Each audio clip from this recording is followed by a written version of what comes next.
नमस्कार and welcome to all of you in global lookout. दोस्तों, recently अगर आप लोग देखो तो जितनी चोट कनाडा के प्राइम मिनिस्टर जस्टिन ट्रूडो ने अपनी कंट्री को पहुंचाई है, जितना नुकसान इन्होंने कनाडा को पहुंचाया है, वो मेरा नहीं मानना आज से पहले किसी लीडर ने, किसी देश के प्राइम मिनिस्टर ने ऐसा किया होगा अपनी कंट्री के साथ। अक्सर आप लोग को नेट पे कई इस तरीके के वेब पेज जो है वो मिल जाया करेंगे अगर आप लोग सर्च करोगे, जिसमें कुछ उन राजाओं की आप लोग का बात कर सकते हो या फिर उन लीडर्स की बात की जाती है जिनको सबसे ज्यादा डमिएस्ट कहा जाता है अब तक, जिसमें नीरो का नाम आप लोग को मिल जाएगा, सार निकोलस II का नाम आप लोग को मिल जाएगा, इंडिया के मोहम्मद बिन तुगलक को भी आप लोग कह सकते हो कि इफ्कुफ सुल्तान कहा जाता था। तो इस तरीके के बहुत से लीडर मिल जाएंगे और जस्टिन ट्रूडो जो है, इनकी हरकत देखते हुए ये कहना बिल्कुल भी ठीक होगा कि इनका भी जो नाम है वो भी इस लिस्ट में यहाँ पर मेंशन होना चाहिए। दरअसल हुआ क्या है, ये मैं आप लोग को बता दूं, पूरा जो कॉन्टेक्स्ट है वो मैं पहले आप लोग को बता दूं। तो सबसे पहले तो आप लोग को पता होगा कि इंडिया और कनाडा का जो विवाद है, ये निज्जर एक खालिस्तानी के मर्डर को लेके, वो काफी टाइम से वैसे ही चल रहा था।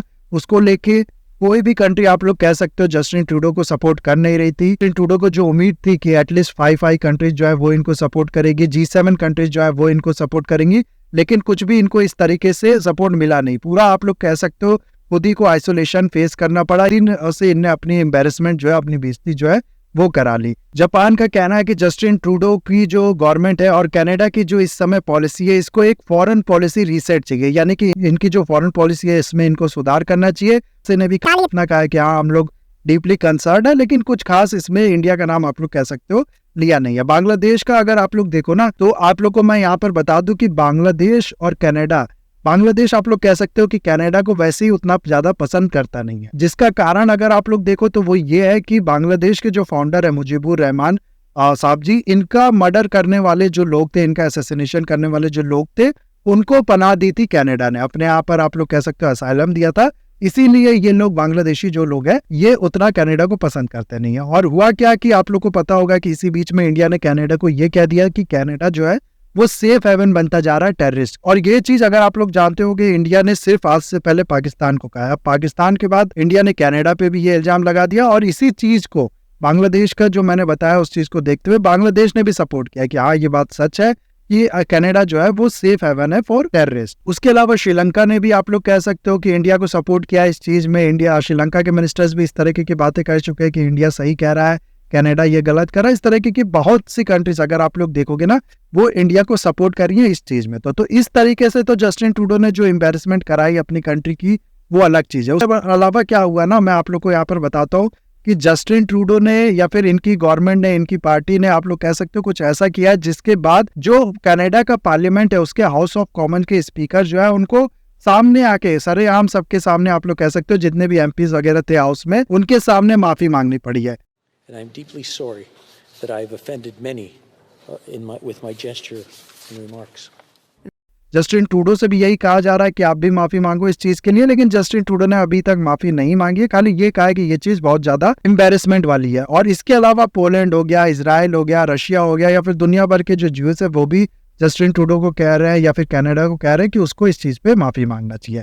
क्या हुआ है मैं आप लोग को बताता हूँ कि इंडिया के साथ जो जस्टिन ट्रूडो है, जो कनाडा है, उसने ट्रेड डील तो कैंसिल कर दी थी, लेकिन उसके बाद ट्रूडो ने ये कहा कि हम लोग जो ट्रेड डील है वो करेंगे यूक्रेन के साथ। अब यूक्रेन के साथ ट्रेड डील अगर आप लोग देखो तो मेरे को नहीं समझ में आता कि इस टाइम पे करने पे क्या फायदा मिलेगा कनाडा को। इकोनॉमी इनकी वैसे ही खराब हो चुकी है, पूरी तरीके से डिस्ट्रॉय हो चुकी है। जो भी हो, खैर ये जो बात है वो ये कि कनाडा और यूक्रेन ने ट्रेड डील पे अपनी बात जो है उसको की। इसके लिए जेलेंस्की जो है वो जाते हैं कनाडा, और कनाडा का जो हाउस ऑफ कॉमन है वहां पर ये स्पीच देते हैं अपनी। ये जब स्पीच दे रहे होते हैं तो काफी अच्छी आप लोग कह सकते हैं स्पीच देते हैं, और कई बार जो एमपीज होते हैं कनाडा के, वो खड़े होकर स्टैंडिंग ओवेशन देते हैं, इनके लिए काफी तालियां बजती हैं। और इसी बीच में कनाडा के जो हाउस ऑफ कॉमन्स है ना, वहां के जो स्पीकर थे, वो एक ऐसे शख्स को यहाँ पर इंट्रोड्यूस करते हैं जो आज के टाइम पे कनाडा के लिए एम्बेरसमेंट का बड़ा कारण बन चुका है। दरअसल ये जो शख्स यहाँ पर आप लोग देख रहे हो ना, इसका नाम है यारोस्लाव हुंका। 90 ईयर्स ओल्ड ये एक पर्सन है। इसको कनाडा के, जैसे कि मैंने आप लोग को बताया, हाउस ऑफ कॉमन के जो स्पीकर है वो इंट्रोड्यूस करते हैं और कहते हैं ये एक यूक्रेनियन हीरो है, ये एक कनाडा के लिए भी हीरो है। इस तरीके की काफी बातें इसके आप लोग कह सकते हो तारीख में ये करते हैं, और सारे जो कनाडा के एमपीज होते हैं वो इसके लिए ताली भी बजाते हैं। 98 ईयर्स का, जैसे कि मैंने आप लोग को बताया, ये पर्सन है, काफी ओल्ड पर्सन है। ये भी काफी प्राउड फील करता है, देख सकते हो आप लोग यहाँ पर इसका रिएक्शन। लेकिन उसके बाद क्या होता है ना, हर तरफ से जस्टिन ट्रूडो जो है उनको मिलने लगता है क्रिटिसिज्म।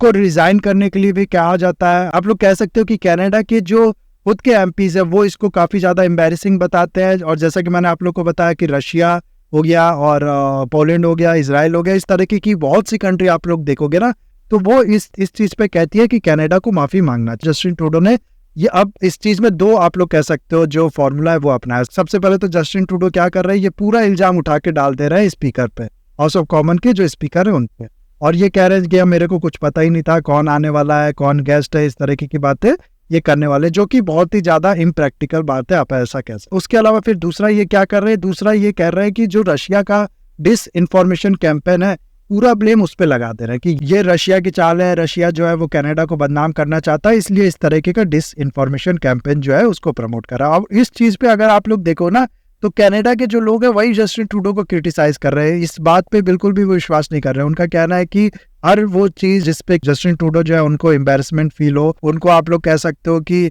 माफी मांगनी पड़े, वो ये कह देते हैं कि रशिया का डिसइंफॉर्मेशन कैंपेन है। तो जस्टिन ट्रूडो की हर गलती जो है उसका ये इल्जाम डाल देते हैं रशिया पे। और से आप लोग को इस तरह के ट्वीट मिल जाएंगे अगर आप लोग देखोगे ना, जिसपे ये कहा जा रहा है कि मैंने फिर से कनाडा को एम्बेरस कर दिया, आई एम जस्टिन ट्रूडो, इस तरह की बहुत सी बातें की जा रही है ना। यहाँ आप लोग का ये सवाल हो सकता है कि आखिर सिर्फ इस पर्सन को हाउस ऑफ कॉमन में इंट्रोड्यूस करना इतना बड़ा मैटर कैसे हो गया, कौन है ये पर्सन और क्यों इससे को लेके इतना बड़ा बवाल हो गया। तो यहाँ मैं आप लोग को बता देता हूँ कि ये जो शख्स है यारोस्लाव हुमका, ये एक आप लोग कह सकते हो वर्ल्ड वॉर 2 का सोल्जर है। वर्ल्ड वॉर 2 में इसने पार्टिसिपेट किया था। आप लोग को पता होगा कि जर्मनी जो है उसने पहले तो सोवियत यूनियन जो उस टाइम पे हुआ करता था, जिसका यूक्रेन भी पार्ट था, इसके साथ एक एग्रीमेंट किया था, सीक्रेट एग्रीमेंट हुआ था ये कि हम लोग सोवियत यूनियन पे अटैक नहीं करेंगे। जर्मनी ने पहले ये कहा था, लेकिन फिर कुछ होता है, पता नहीं हिटलर के दिमाग में क्या आता है, लेकिन ये सोवियत यूनियन पे अटैक कर देता। और इसी चीज को कहा जाता कि एक बहुत बड़ा कारण था हिटलर के फेलियर का, जो जर्मनी वर्ल्ड वॉर 2 में हारा, उसका एक बहुत बड़ा कारण बताया जाता है सोवियत यूनियन पे अटैक करना जर्मनी द्वारा।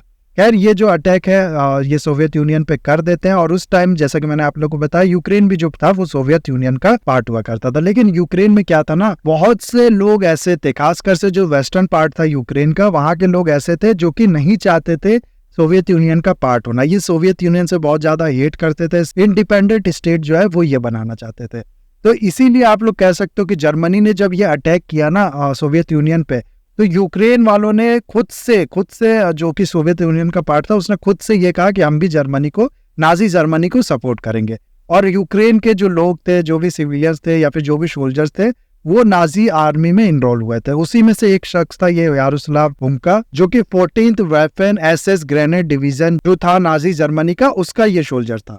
नाजियों का साथ दिया था, और जो भी नाजी करते थे आप लोग कह सकते हो उसमें ये भी इनरोल हुआ होगा। अब क्या है ना, इस समय अगर आप लोग देखो, भले ही उस टाइम पे जो वेस्टर्न कंट्रीज थी, यूके, फ्रांस और ये बाकी भी यूएस वगैरह जो थी, ये सोवियत यूनियन के खिलाफ थी, आज भी ये लोग अगेंस्ट में है। लेकिन एक चीज जिसपे सब मिलके आप लोग कह सकते हो सहमति बरतते हैं, वो ये कि नाजीज जो थे वो इविल थे, उनने बहुत गलत काम किया, बहुत से जियोस का कत्लेआम किया जो कि सरासर गलत था। ये चीज आप लोग कह सकते हो कि कोई भी इस चीज को सपोर्ट नहीं करता। बहुत तो नाजीज ऐसे हैं जिनको आज भी पकड़ के जो सजा है वो दी जाती है अगर वो जिंदा है तो उस चीज को अगर आप लोग देखो, उस चीज को एक तरफ देखो और एक तरफ इस चीज को देखो। ये जो नाजी है इसको काफी ज्यादा प्राउड फील कराया जाता है, इसको हीरो कहा जाता है कनाडा के असेंबली में। आप लोग खुद ही समझ जाओगे कि कितना बड़ा ब्लंडर जो है वो किया गया है कनाडा की तरफ से। चीज जाहिर सी बात है, दुनिया भर के जो ज्यूस है उनको काफी ज्यादा इस चीज से हर्ट हुआ होगा। यही चीज स्पीकर जो है हाउस ऑफ कॉमन के, वो कहते भी हैं कि जितने भी ज्यूस है उनसे मैं माफी मांगता हूँ, ये चीज गलत हो गया। और ये क्या कहते हैं पता है आप लोग को, ये कहते हैं कि मेरे को इस शख्स की और मेरे को हिस्ट्री के बारे में उतना पता नहीं था, इसलिए ऐसा हो गया। अब आप लोग खुद ही सोचो, ये कितने बड़े लीडर, और आप लोग कह सकते हो कि इतना अच्छे पोस्ट पे बैठ के एक स्पीकर होना काफी ज्यादा आप लोग कह सकते हो प्रेस्टिजियस पोस्ट है। उस पोस्ट पे बैठ के ये कह रहे हैं कि मेरे को हिस्ट्री के बारे में पता नहीं था, इसलिए ऐसा हो गया। ये कितना सुनने में अजीब लगता है। आई होप आप लोग इतना भी समझ गए होंगे कि क्यों ये जो शख्स था इसको हीरो बताया गया था। जाहिर सी बात है कि ये उस समय भी सोवियत यूनियन या फिर रशिया आप लोग कह लो उसके अगेंस्ट में लड़ा था, तो इसीलिए आप लोग कह सकते हो कि इसको यूक्रेन का हीरो बताया जा रहा था कि इस समय भी सोवियत यूनियन का जो कब्जा था यूक्रेन पे, उसके अगेंस्ट में इसने लड़ा था, और आज भी जो यूक्रेन की हालत से रिप्रेजेंट करके इसको दिखाया जा रहा था। लेकिन ये जो ब्लंडर है इसको इतनी जल्दी दुनिया भूलने नहीं वाली। हर जगह से आप लोग कह सकते हो इसको देख के कि जो क्रिटिसिज्म है वो सुनने को आ रहा है। इसकी वजह से आप लोग कह सकते हो या फिर बाकी भी जो कारण है उनकी वजह से अगर आप लोग देखो ना तो जस्टिन ट्रूडो की इस समय जो पॉपुलैरिटी है वो बहुत ज्यादा घट चुकी है। आप लोग को नहीं पता तो मैं बता दूं कि यही जो जेलेंस्की की विजिट थी ना, इस पे कनाडा ने अश्योर किया है काफी बड़ा एड, आप लोग कह सकते हो मिलियंस ऑफ डॉलर जो है वो ये देने वाले हैं यूक्रेन को। और इस समय जो कनाडा की हालत है वो मैं आप लोग को बता दूं कि इन्फ्लेशन वहां पर बहुत तेजी से बढ़ रहा है। बहुत से लोग ऐसे, बहुत से स्टूडेंट ऐसे जो कि अपने लिए जो अपार्टमेंट है उसको रेंट नहीं कर पा रहे हैं। हाउसिंग सेक्टर को लेके तो बहुत ही ज्यादा प्रॉब्लम है कनाडा के कुछ सिटीज में, और इसके लेके काफी ज्यादा जो अपोजिशन लीडर है वहां पर क्रिटिसाइज भी कर रहा है जस्टिन ट्रूडो को। और ऐसे टाइम पे जब कैनेडियंस ये देख रहे हैं कि हमारे साथ खुद इतनी प्रॉब्लम है और कनाडा जो है इतनी बड़ी एड दे रहा है यूक्रेन को, तो जाहिर सी बात है इस चीज पे वो बहुत ज्यादा नाराज है इस समय की जो रूलिंग पार्टी है उससे। और इसीलिए जैसा कि मैंने आप लोग को बताया कि इनकी जो पॉपुलैरिटी है वो बहुत ज्यादा गिरती जा रही है। वजह जो इस समय अपोजिशन पार्टी के लीडर है यहाँ पर आप लोग देख सकते हो, इनको बताया जा रहा है कि ये ज्यादा लोकप्रिय है इस समय। अगर इसी समय इलेक्शन हो जाए तो ये पीएम बन जाएंगे, इसके ज्यादा चांसेस हैं। जिसका कारण है ऑफ कोर्स जैसे कि मैंने आप लोग को बताया कि जस्टिन ट्रूडो के पिछले कुछ अचीवमेंट, ये बाहर जाते हैं तो इनको रिस्पेक्ट मिलती नहीं है दूसरे कंट्री में। इनके खुद के जो पार्टनर थे, काफी क्लोज पार्टनर थे, वो इनको सपोर्ट कर नहीं रहे। ये अपने आप को एक दुनिया की सबसे ज्यादा पॉपुलर कंट्री, आप लोग कह सकते हो एक ऐसी कंट्री जिसमें दुनिया की 17-18% आबादी रहती है, उससे safe haven for terrorist country कहला चुके हैं। इस तरीके से पूरा ये जो कनाडा है उसकी इमेज को डिस्ट्रॉय कर चुके हैं। तो ये है पूरी न्यूज गाइज, ये है पूरी सिचुएशन। आई होप वीडियो आपको अच्छा लगा होगा। इसे लाइक, कमेंट, शेयर, सब्सक्राइब जरूर कीजिएगा। That's all, have a nice day. Take